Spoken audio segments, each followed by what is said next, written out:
Exatamente, essa situação, né, é um desafio, que é chamado Desafio do Desodorante. Foi veiculado, né, na rede social de vídeos,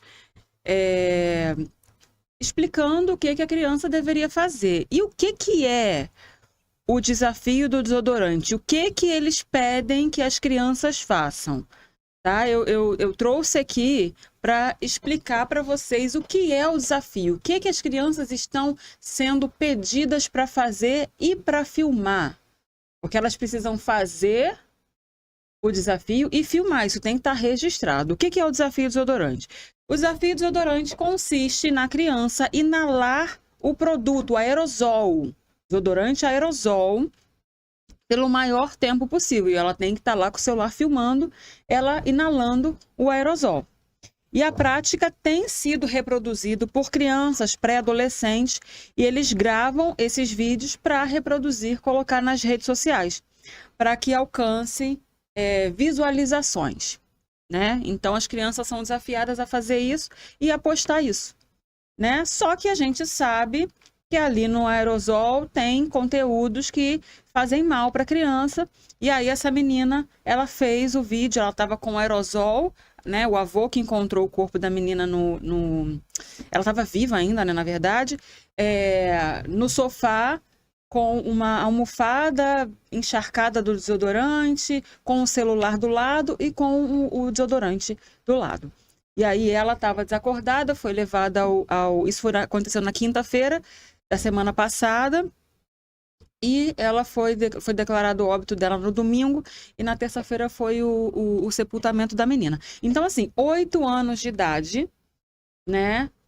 E aí vocês viram ali na matéria que a rede social, a própria rede social, desaconselha o uso dessa rede de vídeos para crianças menores de 13 anos. Mas a gente sabe que isso às vezes não acontece. O telefone está na mão da criança e a criança tem acesso a vídeos de todo tipo de conteúdo, inclusive esse tipo de conteúdo, né? Então ali a criança tem acesso a conteúdos de violência, de conteúdo sexual, esse tipo de conteúdo que influencia fazer algum tipo de comportamento que é danoso para ela. Então, assim, a gente sabe o que acontece. E é por isso que a gente precisa ter essa supervisão do adulto, né? Tem uma profissional que eu acompanho, eu já falei dela aqui, porque eu estou sempre acompanhando o trabalho dela, que é uma juíza. Eu esqueci o sobrenome, o nome dela é Vanessa. Ela é da Vara da Infância e Adolescência, enfim, mas ela sempre fala, essa juíza, criança... Na internet, a gente fica assim, mas eu vou invadir a privacidade, isso é uma fala dela, tá? Eu vou invadir a privacidade do meu filho? E aí o que ela fala ela é especialista, né, nessa área da tecnologia e tudo mais da infância, e aí ela fala, na internet não existe privacidade. Na internet não existe privacidade, você não está ali sozinho, a criança não está ali sozinha. Talvez ela não queira que o pai e a mãe vejam o que ela está fazendo. E ela acha que isso é privacidade. E às vezes nós, como pais, como mães, a gente não quer invadir a privacidade para não ver o que o filho está fazendo. Mas na internet, eu vou repetir novamente, não existe privacidade. Tem gente do outro lado que não quer saber do bem-estar do meu filho e do seu filho. Então, você que é pai e você que é mãe precisa sim pegar, supervisionar, controlar o que essa criança está vendo, porque do outro lado, como eu falei, existem pessoas que não estão minimamente preocupadas com o bem-estar, com a saúde do seu filho, com a segurança do seu filho. Então, você que é pai, que é mãe, que é cuidador, você precisa sim vigiar e ter esse mínimo controle. Na verdade, não é um mínimo controle, não. É o máximo controle do que chega até o seu filho. Porque foi uma criança de 8 anos, muito novinha, né? E pelo regulamento da própria rede, né, onde foi veiculado o desafio, e já foi retirado, inclusive, o regulamento deles menores de 13 anos, não.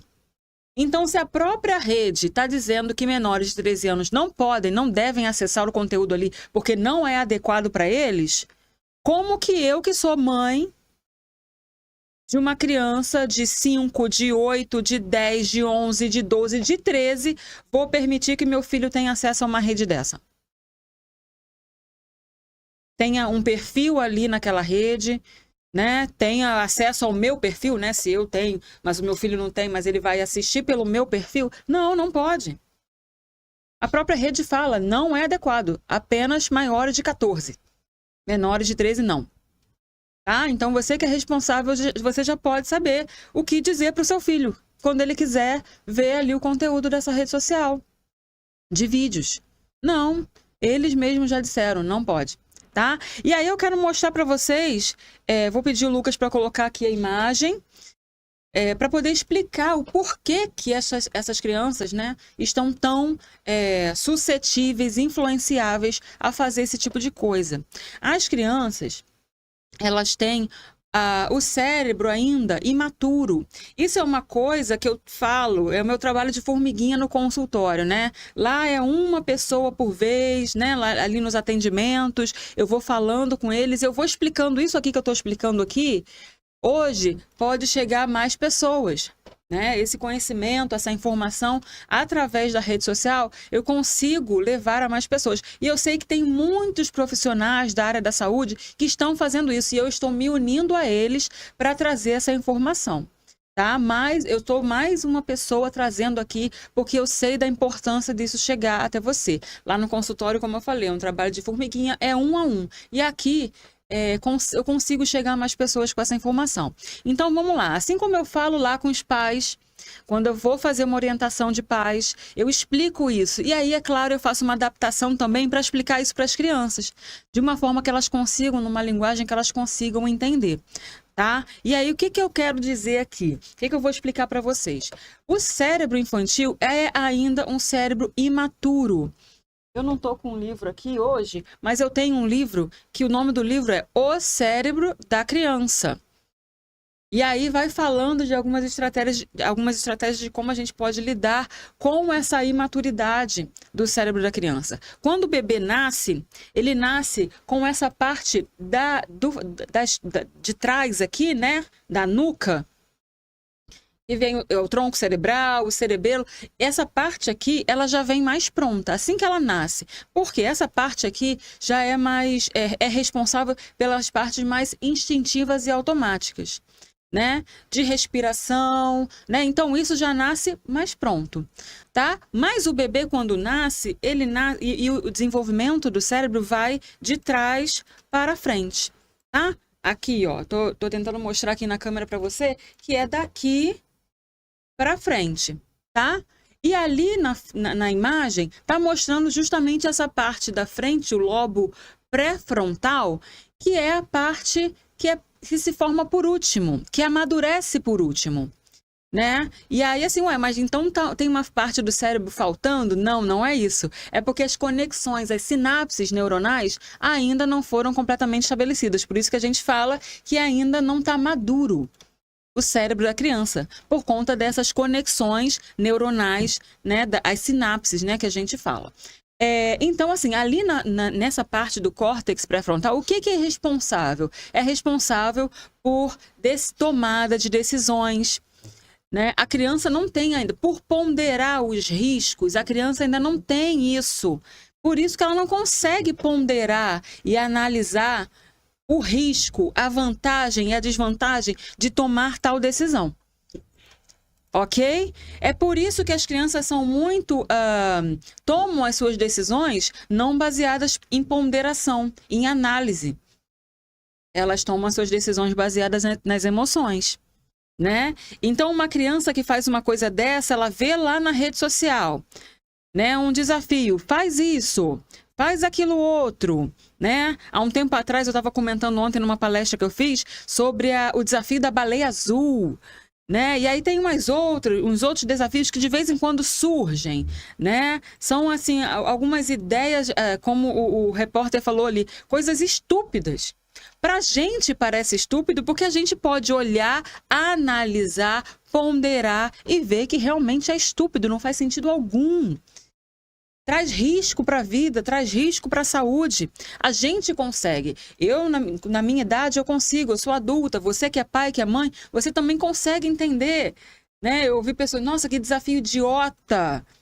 Mas é idiota para a gente que é adulto e consegue ponderar e ver o risco que tem atrás ali. Mas a criança não consegue. Ela não tem o córtex pré-frontal amadurecido, ela não consegue. Ela não tem esse repertório que a gente tem, que a gente já aprendeu, né? A gente já bateu muito com a cara na parede por decisões erradas que a gente já tomou, então a gente aprendeu. Né? Muitas vezes a gente precisa aprender com o nosso erro. A criança, ela também vai aprender com o erro dela. Só que, numa situação dessa, que traz um risco de vida, não pode, né? Esse não pode ser um erro que a gente deixa a criança cometer para ela poder aprender. Não. Existem alguns erros que a gente precisa intervir, porque são erros graves e causam danos irreversíveis, como aconteceu com essa menina. Custou a vida dela. Entende? Então, assim, as crianças, elas precisam de orientação, elas precisam de supervisão, elas não podem ser deixadas com o telefone, assistindo, recebendo, com tablet, né? Recebendo conteúdos, informações, influências negativas e que causam danos graves dessa magnitude, né? Então, assim, é por isso que esse é o grande risco de deixar um telefone na mão de uma criança, ela ali assistindo conteúdo sem nenhum filtro, sem nenhum controle, né? Porque existem maneiras e mecanismos de você ali colocar um filtro, né? O conteúdo para minha criança até 5 anos, o conteúdo para minha criança até 10 anos. E aí você filtra, ela vai receber só aquele tipo de conteúdo. E nessa rede social, né, específica, é zero contato, é zero acesso até os 13 anos, até os 14, né? Menores de 13. Entende? A importância dessa intervenção, desse cuidador, pai, mãe, babá, quem que seja que esteja ali, né? Às vezes eu que sou mãe não posso estar ali o tempo todo, mas a pessoa que está ali precisa estar controlando. Esse é o maior perigo da telinha. Eu falo muito isso também com os pais, né, lá no consultório, por conta a televisão grandona, ligada na sala, na cozinha, onde for, a gente está ouvindo, tá todo mundo ouvindo e vendo grande. Então, se passa alguma coisa ali que você não quer que o seu filho veja, na hora você fala, tira daí, tira desse canal, muda. Você tá todo mundo atento, né? Com a televisão, né? A tela grande. O problema é quando a tela é pequena e a criança tá lá escondidinha, o som tá baixo, você tá ocupada prestando atenção em outras coisas, fazendo as suas tarefas, né? E aí você não consegue saber o que tá passando ali na telinha que a criança tá assistindo.